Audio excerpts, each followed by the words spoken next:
Assalamu alaikum everyone, Ramadan Mubarak.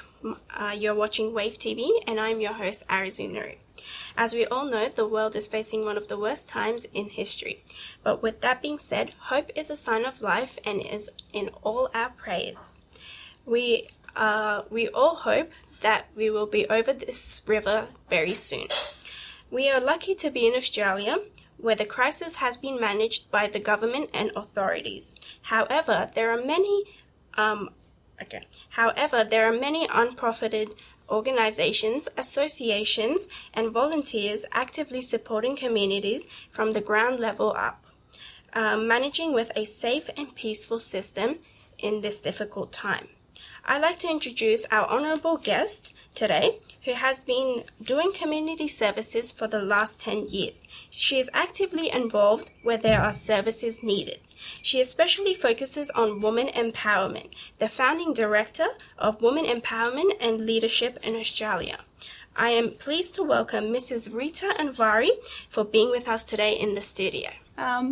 Thank you, Arzeou, for inviting me here today to be part of the Wave TV, and my brother Shaib to be asking me to be here today with the Wave TV and conduct the program for the Ramadan. Assalamu alaikum wa rahmatullahi wa barakatuh, as my brothers and sisters around of the world, and Ramadan Mubarak. So our first question is, how long have you been in Australia and how were you introduced into this job? Oh, thank you. I've been in Australia for almost over 28 years, starting from Melbourne, then moved to Brisbane. It's the beautiful city of Australia, as we all know. And so once I come to Queensland, I involved with community and finished my study as a community service development. And so I'll get connected with the community quite a bit, and then I find out what's the need, especially for domestic violence, community support, education, all of those things. So the only part I find a gap, it's a women empowerment. Women need to be empowered, not just only in Australia, all around of the world. And that's where we start from. Yes. And what is something that you'd say is a major achievement so far? For me, in 2018, by Princess of the Tonga, I've received a PhD honorary as a woman empowerment achievement. This is a biggest achievement of my life, which is I really respect the Princess of Tonga to recognize me and honor me for this PhD. Yeah. And what is your plan to help the community in the current situation? First things, my plan is just not only for Australia. I've got a plan for a couple of different countries as well. First of all, we're starting from the community. I've tried to put advertisement to help, especially international students, which is the mostly need. As Australian government doing a fantastic job and supporting the community and this situation. We've got two programs specially designed for this situation. One's the job keepers, the other one is the job seekers, which is the job keepers, they're paying like actually 1,500 per fortnight, and then you're getting job seekers, and that's just like a double basically getting it. We don't see that much actually gap to people get financially problem. But the other thing is the government, Australian government introduced lots of other program. If the people is under a mortgage or credit card or loan anything, so basically they don't have to pay anything until for 6 months until they're getting actually the situation get stable, and that's a big help. Most of the people most of the money actually going for the loan, for the rent, or for sort of other things. And the Queensland government and state politicians has announced another package which was for electricity and also utility bill, $200 per each bill help, because they know people at home, they're using more electricity, that's internet and that sort of thing. So there's lots of help. But we've got people living in Australia, they're not Australian residents, and there are students coming from international. We have to think from that. So my plan is to, for the month of the Ramadan,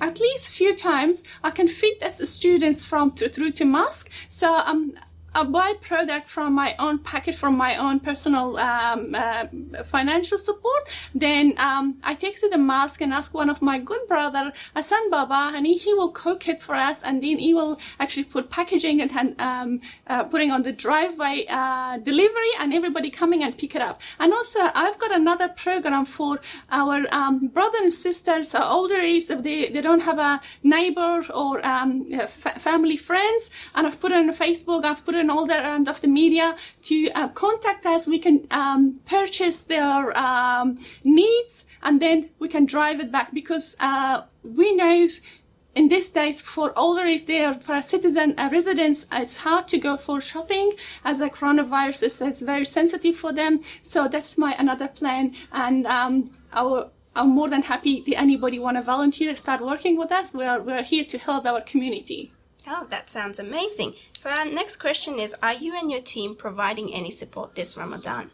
Yes, as I mentioned before, our first packages coming from the first day of the Ramadan, after the end of the Ramadan. I'm not sure how many days we covered, because we want to give a chance for another sister brother as well to be part of these teams. And from my financial support, I will purchase the product like a rice, meats, or like a green vegetable, donated to the mosque kitchen, which is Hassan Baba kitchen. The brother, he will start cooking it, and he will packaging it, so putting ready for the who actually need it.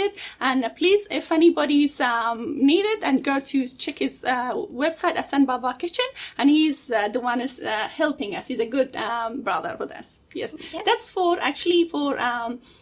community for Brisbane. But as I mentioned before, I'm Afghan. I'm born in Afghanistan, and this is my home country. I am trying to starting a project for Afghanistan as well, for women and children. They really need it, especially the children's orphan, or the vulnerable women who are living in the country which is they don't have a male, and so provide them for a few days for 4 weeks of Ramadan, package of foods delivered their house. Basically, those ones are a bit different from Australia, because the situation is different, like oil, kidney beans, rice, flour, and that sort of things. They're starting cooking themselves. And then for the streets back in the street, so for those we trying to get donating to mask and gloves. Yeah. To be safe. At least if we can't do so much, we can do a little bit. And we've got an organization in Afghanistan, and there are a few ladies getting together as a team, and they're sewing this mask, and then we donating to the rest of the community. That's amazing. That's really good to hear. You. So my next question is, do you have any plans for developing female youth? Of course, I have in the last 10 years I've worked for females youth. This is actually my main concerning, to help our youth, because they are the fresh flowers. They need to be watered, they need to be looked after. Do we need to get better fruit from this? This is how we describe it. So, and the plan is we have got in Australia and back in Afghanistan for education development, to educate our sisters to be strong enough to stand for their right, and to achieve their goal. If they don't have a right education, basically, how they can get the knowledge to stand for their right? Because first thing is the main key is education. In Queensland, we've got a beautiful girls. They are coming and approaching us, and they're asking about, the education system, and also health system, depression, domestic violence, that sort of things. We actually sending the right providers to help them through. And also we having the monthly meeting as well with the young girls, and we're getting sit together, having friendly coffee, which is I haven't done it for like 5 weeks or so because of this coronavirus quarantine. So, but in the future we will do it. But I'm actually in touch with them through to Skype, through to a phone conversation, and they send me email. I've got another girl. She's actually working with me. She's been in Australia just only 17 months, and she's come from Afghanistan. She grew up in Iran. She's a beautiful writer. She writes books and stories, and so she sent me all of this. I'm marking it through, I'm looking at and sending back. Hopefully her books will come soon, and then I will ask my sister to invite her and we talk about her book. Oh, that's amazing. Okay, so our next question is, how can someone come in contact with your office if they need any help? We've got our website. It's we've got a Facebook page, we've got a website, and they can contact directly through to email or through phone. Basically, we are located in Stones Corner in Brisbane. And lastly, what is your message to women and young women and just women all around the world in general?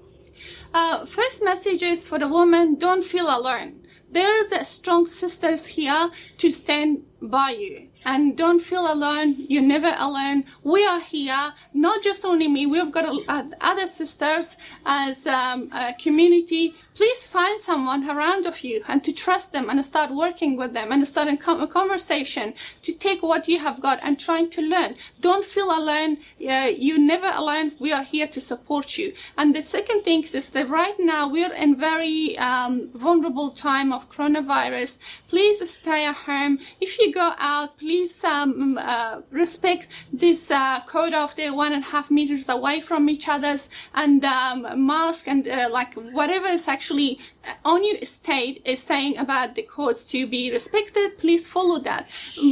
Queensland lost yesterday and today. Yesterday had 0, today had just only 2. But we know the reason because we are following the rule. If everybody around of the world, they follow the rule, we are the winner. We will actually get rid of this coronavirus as soon as possible. We all know we are tired to be sitting on quarantine. We want to get out. We want to enjoy the life. But we need to actually follow the rule. And please respect the distance. And what is your message from that? The important message is like for all Muslim around of the world, even like non-Muslim, wherever you believe, it's a time to pray, to wash the sins out. So what's happening around of the world, just we need to bow down and pray to Allah, say like what's happening, please accept our prayer.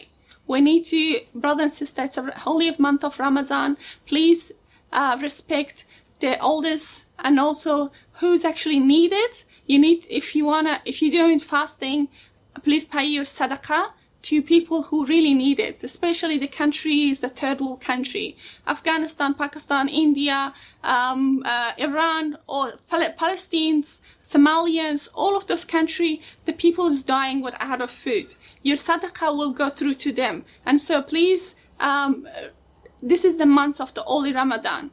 And respect all of this one. It's a best chance for us to we just bow and just pray to Allah. Please wash the sins out from us. Yes. Okay. And we are very thankful for your time and we wish you all the best for actively supporting the community. And we are pleased that you have joined us today. That's all from us today. Stay home, stay safe. We will be back soon with some interesting talk. Allah Hafiz till next time.